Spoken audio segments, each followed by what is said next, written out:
Guys, Pastor Rich here. Week number 24 in the Handles of Power. And there's only 25 of them. So if you've missed any of the other ones, hit the subscribe button and go back and look at that playlist and get caught up. They are just ways that we can grasp God's love in our life so that we are living the life and the purpose He's called us to. So, Handles of Power, week number 24. So, Pastor Rich here, and I want to talk to you about the happiness in marriage. So, week 24 is about marriage. It's about what it takes to have a good marriage. So, if you're not married, listen, it's still good. And if you are married, no, it's not too late for you to change or adjust or make things better. If you're not changing things in life, you just are settling, aren't we? So, there are some things like relationships that we always have to and always need to and always reap the benefits of working on. If you think that you got it all figured out, next thing you know, the person you're in relationship with changes, because we all do and we all change. You just got to be aware of who you are, and the best way to do that is to be aware of who God's called you to be. We do that by reading His Word, so we know what the character and what being Christ-like looks like. Praying, we hear the Lord and allow Him to guide us through life, and to surround ourselves with people who know the Lord, who love the Lord, who are increasing in their likeness of God. And that's what we want to do too. We all want to get better together. So we're going to start out Ephesians 5, verses 30 through 32. And we are members of His body. As the scriptures say, a man leaves his father and mother and is joined to his wife, and the two are united into one. This is a great mystery, but it is an illustration of the way Christ and the church are one. Talk about maybe some weight put on your relationship. You can't give up. It's a representation of how Christ loves His church. So happiness in marriage depends largely upon our ability to give ourselves unselfishly, thoughtfully, lovingly to the rest of the family. It necessitates denying oneself. The courtesies of the days of courtship should be continued through life. So what we're going to say to ourselves every day this week is, I visualize myself and family as part of the family of God, living in the home of God here on earth. Adjustments are to be made daily in the spirit of understanding and love. Like I said, you got to be constantly changing, constantly aware of the things around you. When we lull ourselves into a comfortable position and we start taking things for granted and people for granted, we're not living our best life, are we? Now, you don't have to tire yourself by over-trying and overdoing things, but be aware. Wake up in the morning with the thought in your head of trying to be the best you can be, and trying to get closer to God. Because as you do that, you're going to be a better spouse no matter what. There are some don'ts that the Handles of Power book talks about in marriage. Don'ts that make your relationship hard, that make your relationship something that's a bother, something that nobody else wants, and making you kind of stink to each other in the relationship. Debt. Debt brings stress. When you're in debt and you're trying to live outside of your means because you think you either deserve it, or you see other people doing it and you don't know why they can and you can't, when you know you can make the monthly payment, there comes a time to pay the piper, as they say. You have to pay your bills. And sometimes life changes can cause things to put additional stress on your life that you weren't planning. You don't want to be one bad transmission away from not having food on the supper table. You don't want to be just at that very edge, because you know what happens? Even more than the money issues are the relationship issues. The stress that you have on life, the looking at the other person and the blaming and the thinking that you caused us to be here, and you don't do this the way we do this, and I do this, and we wouldn't be here if you hadn't bought that car with the bad transmission. Those kind of things should not be impacting your relationship.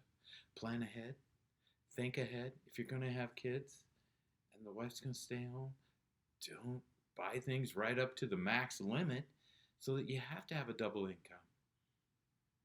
Live life wisely.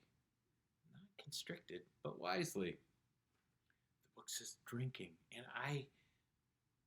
I'm wholeheartedly behind this. How many times have you seen, because of drinking, strains in relationships? And I'm not just talking about, yes, there are, when drinking is a problem for somebody and it overtakes their lives, that destroys relationships. But I'm also talking about the drinkings when you start turning to this to take the edge off the day. To I can't cope with this. I need a drink to unwind. Whenever you hear yourself saying the I needs or I have to's, check yourself. I need God to speak to me today. I can't handle this. I need the Lord to handle all this stress. Replace drinking with God and see how that works. But drinking, you're not the same person when you're drinking. Things happen.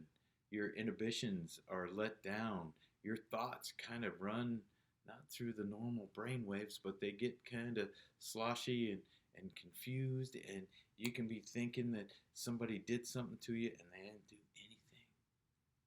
Or if something happens, you're not there mentally able to handle it. So, drinking, watch drinking. Closed-minded arguments. What I mean by that is, those arguments that you have, you're going in like, I know I'm right, and that doesn't matter what anybody says. They're not going to convince me I am right, and they just need to let me win because I need to win because I'm me, and it makes me feel good to win. I hate to lose, and I don't want to be out of control, so I have to win so that they know they can never challenge me again, even if they're right, because I need to win. That's a closed-minded argument. How many relationships have you seen just get confused, just get stressed out because one or two people cannot say, okay, I'm sorry, I wasn't, those things that when you're thinking, I don't even know how it got there, but I do see the result of what happened. Or, no, I don't think we should buy that, but you're right. I may lean more to not buying things than buying things, so I'm going to default to you in this. Yes. The Bible tells us that the husband lays down his life for his wife, puts her first, protects her, whatever he can do. The wife submits to the husband, puts him first, allows him to make decisions, and his decisions are for her best interest. That is such a deep thing that if we caught that, we would all be living such happy lives, selfless lives, Christ-like lives. Because how can you get more selfless than Jesus Christ, who came to earth, suffered so much, went to the cross to bear the price for our sins? The next thing you need to realize, though, with those arguments, words said, you can't reel them back in. You can't take them back. You can't unsay something. That's just one of those lines drawn, step over it. And emotion speaks so loudly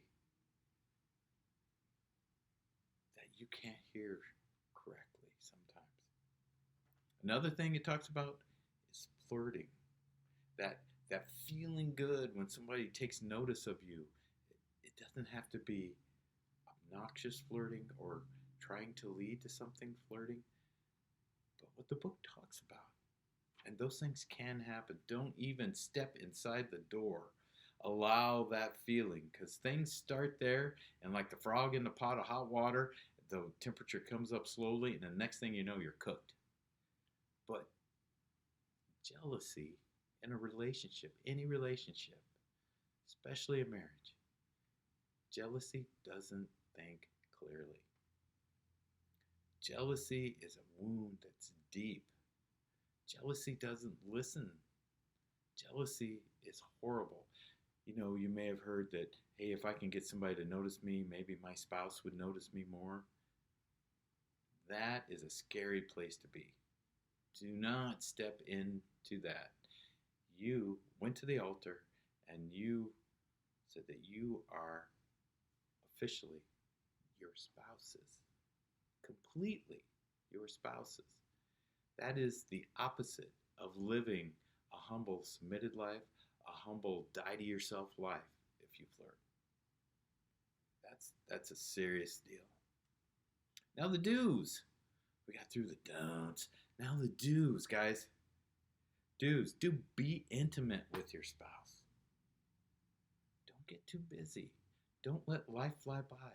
Don't let closed-minded arguments keep you from intimacy. I'm talking physical intimacy, and I'm talking emotional intimacy.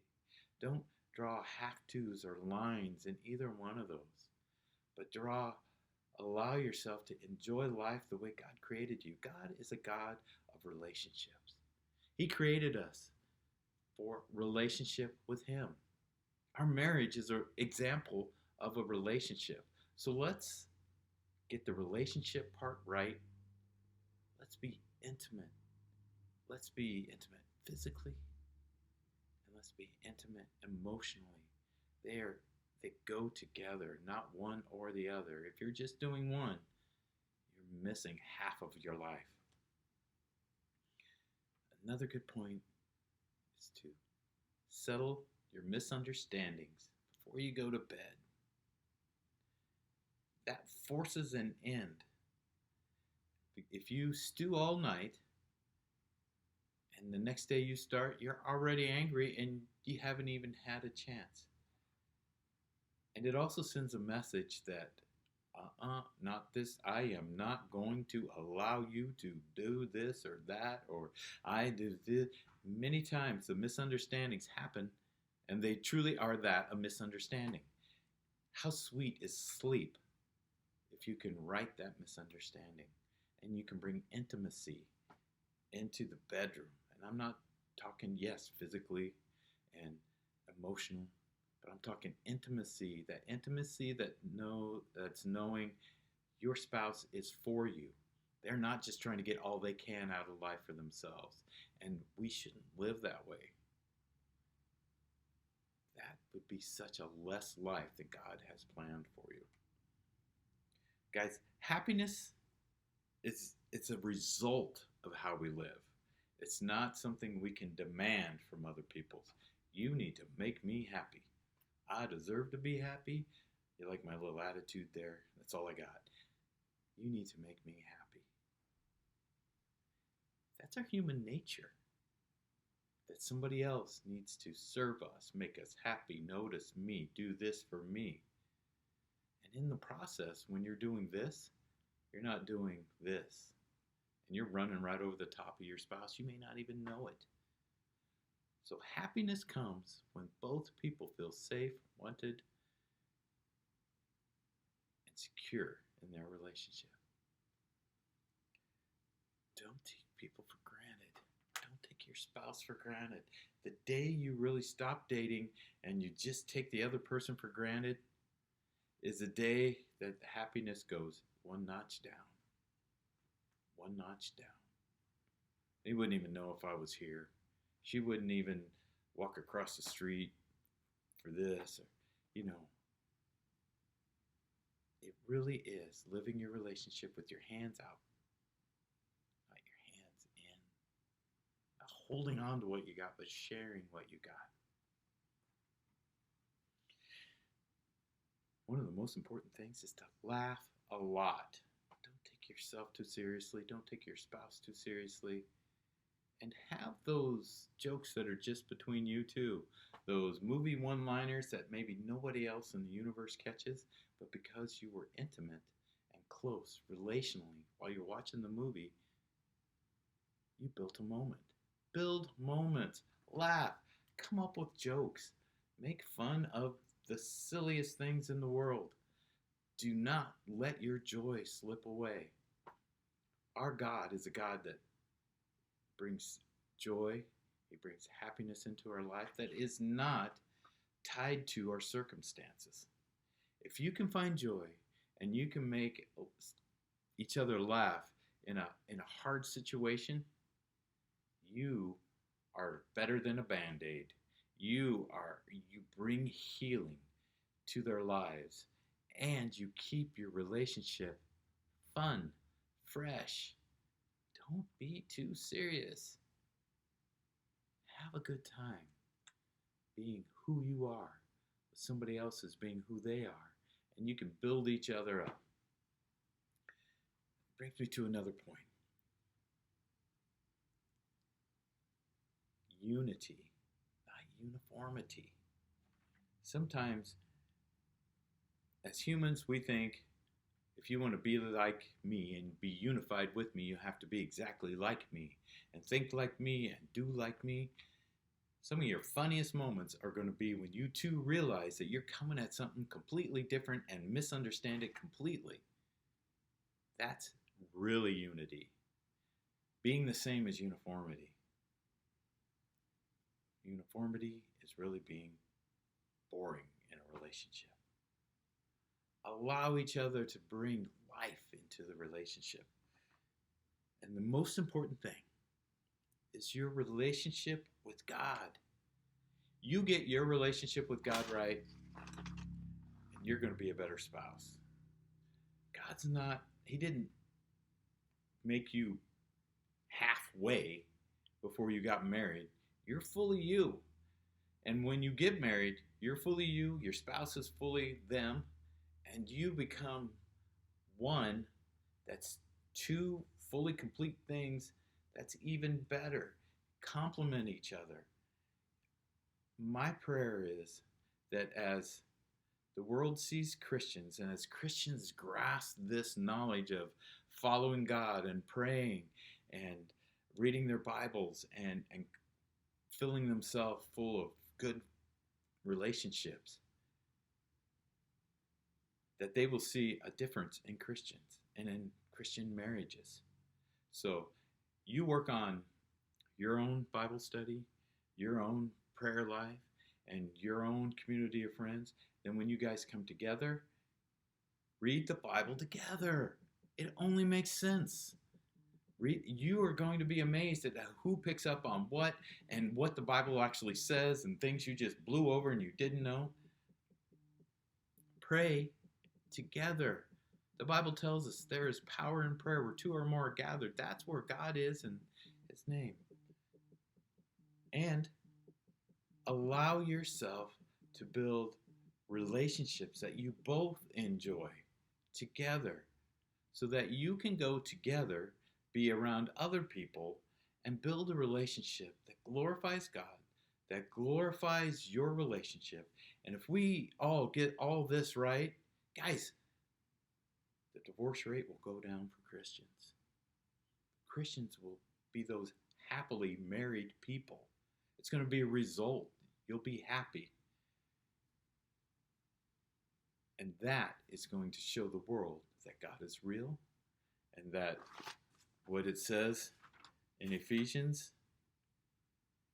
that a marriage is an illustration of the way Christ and the church are one. So, repeat yourself this week. I visualize myself and family as a part of the family of God, living in the home of God here on earth. Adjustments are to be made daily in the spirit of understanding and love. So I leave you with this. Go love and understand your spouse. I do love you guys. I love the God you serve, and I just love being able to do life with all of you.